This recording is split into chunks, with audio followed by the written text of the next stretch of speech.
Hello guys, welcome to my YouTube channel. I am starting a series जिसमें हम cover करेंगे जो भी इम्पॉर्टेंट टॉपिक्स हैं इंडिया के या जो भी इम्पॉर्टेंट अपडेट्स हैं उनका एक लीगल एस्पेक्ट क्या हो सकता है।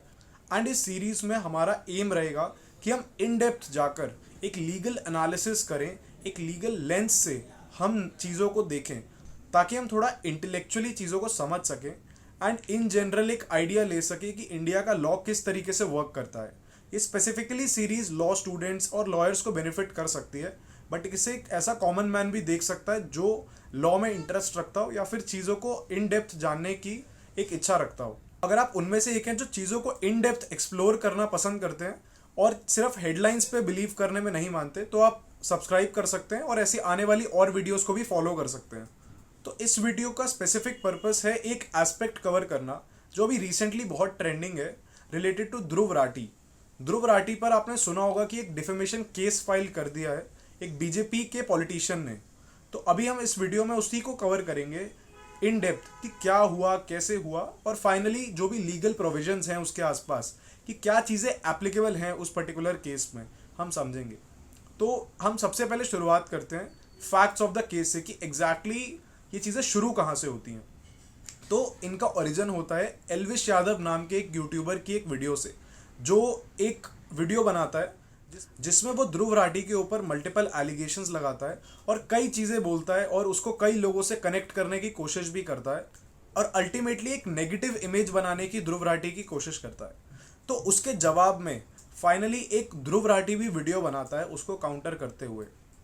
जिसमें वो एल्विश यादव के रिलेशंस कहाँ कहाँ हैं, कैसे कैसे हैं, वो सब डिस्कस करता है। तो इनके आपसी मनमुटाव में या फिर जो भी एक पॉलिटिकल एंगल इसमें है, उनकी जो एक कंट्रोवर्सी चलती है उसके बीच में जब ध्रुव राठी अपनी वीडियो बना रहा होता है तो वो एक बीजेपी पॉलिटिशियन को वायलेंट और एब्यूजिव बताता है। और ये वीडियो वायरल होने के बाद वो वीडियो की क्लिप उस पॉलिटिशियन तक पहुंचती है एंड वो पॉलिटिशियन इस चीज़ का ऑफेंस लेते हुए ये सोचता है कि उसको डिफेम करा गया है और उसकी एक तरीके से मानहानि जिसको हम कहते हैं वो करी गई है।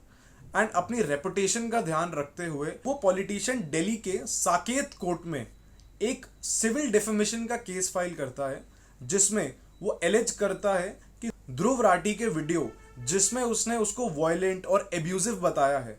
उससे उसकी रेपुटेशन डैमेज हुई है और वो सारी चीज़ें फेक हैं। दैट इज़ वाई उसको एक कंपनसेशन दिया जाना चाहिए 20 लाख रुपए का। सो ये चीज़ जब फाइनली कोर्ट में जाती है तो अभी रिसेंटली ध्रुव राठी को साकेत कोर्ट समन करता है। और अगर हम समन्स को समझें तो समन्स कोई भी कंप्लेंट या प्लेंट फाइल जब कोई करता है कोर्ट में तो कोर्ट सबसे पहले समन्स ही जारी करती है ज़्यादातर केसेस में। और समन्स का मतलब ऐसा कुछ एडवर्स ऑर्डर नहीं होता या फिर ऐसा नहीं होता कि भाई सामने वाले को अरेस्ट कर लिया जाएगा जिसके अगेंस्ट समन निकले हैं। समन का सिर्फ सिंपल सा मतलब होता है कि जिसके अगेंस्ट भी समन निकले हैं उसको एक कोर्ट नोटिस भेजती है कि सर आपके अगेंस्ट एक केस फाइल हो गया है कोर्ट में, जो किसी भी बंदे ने करा हो, चाहे वो क्रिमिनल केस हो या सिविल केस हो। तो आप एक काम करिए, आप कोर्ट में आइए और अपना पक्ष रखिए, जिसको हम सिविल लॉ की भाषा में रिटन स्टेटमेंट बोलते हैं। तो अगर हम इस केस में देखें तो जो वो बीजेपी पॉलिटिशियन हैं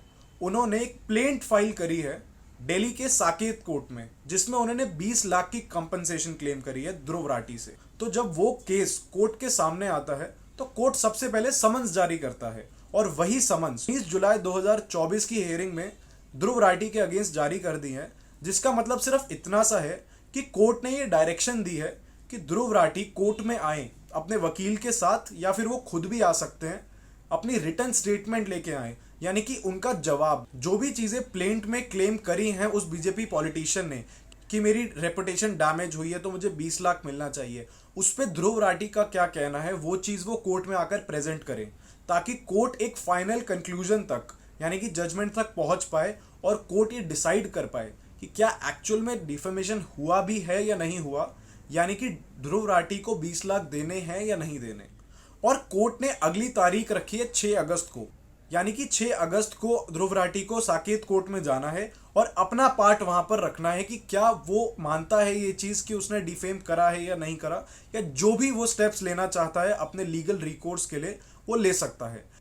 और इन सब चीज़ों के चलते कोर्ट ने order 39 rule 1 and 2 of code of civil procedure का भी नोटिस इशू करा है ध्रुव राठी को। जो नोटिस तब जारी करा जाता है जब किसी भी चीज पर इंजंक्शन चाहिए होता है, यानी कि टेम्परेरीली रिलीफ चाहिए होता है। इस केस में अगर हम इसको अप्लाई करके देखें तो जो बीजेपी पॉलिटिशियन है उसको जल्द से जल्द अपनी वो वीडियो हटवानी है। तो अगर वो वीडियो हटवाना चाहते हैं, लेकिन अगर वो पूरा केस खत्म होने तक का वेट करेंगे तो तब तक 4-5 साल से 10 साल भी लग सकते हैं। तो यूजुअली ऐसे केसेस में क्या होता है कि जो प्लेंटिव होता है वो एक इंजंक्शन क्लेम करता है, यानी कि एक टेम्परेरी रिलीफ, कि जब तक केस चले कोर्ट प्राइमा फेसाई उसी को एज इट इज देखकर पहले दूसरे डेट में ही एक इंजंक्शन दे दे, यानी कि टेम्परेरीली रिलीफ दे दे। अब इस केस में वो टेम्परेरी रिलीफ क्या हो सकता है कि ध्रुव राठी को एक डायरेक्शन दे दी जाए कि जब तक ये केस डिसाइड नहीं हो जाता तब तक आप जो आपकी वीडियो है उसे टेक डाउन कर दीजिए।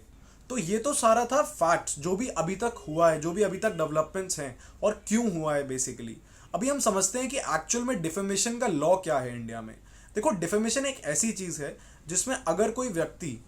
कहीं पर भी ऐसी चीज बोलता है या फिर लिखकर पब्लिश करता है जिसमें किसी की रेपुटेशन को हार्म हो रहा है और वो जो चीज बोली गई है या लिखी गई है वो फॉल्स है, यानी कि गलत है, झूठ है, तो उसको डिफेमेशन माना जाता है। और इसमें क्रिमिनल लायबिलिटी भी आ सकती है और साथ साथ सिविल लायबिलिटी भी आ सकती है। इस केस में अगर हम सिविल लायबिलिटी की बात करें तो जो 20 लाख रुपए मांगे हैं वो कोई बहुत ज्यादा अमाउंट तो नहीं है। हो सकता है अगर वो बीजेपी पॉलिटिशियन ये चीज प्रूव कर देता है कि उसकी डिफेमेशन हुई है, उसकी रेपुटेशन को हार्म हुआ है और जो बातें ध्रुव राठी ने बोली हैं वो टोटली फॉल्स हैं, तो पॉसिबल है कि ध्रुव राठी को 20 लाख रुपए देने पड़े। और इसमें देखने वाली एक चीज ये है कि क्या वो बीजेपी पॉलिटिशियन कोई क्रिमिनल कंप्लेंट भी फाइल करता है या नहीं, क्योंकि डिफेमेशन एक क्रिमिनल ऑफेंस भी है, यानी कि उसमें 2 साल तक की जेल भी हो सकती है। लेकिन अभी तक की जो न्यूज है,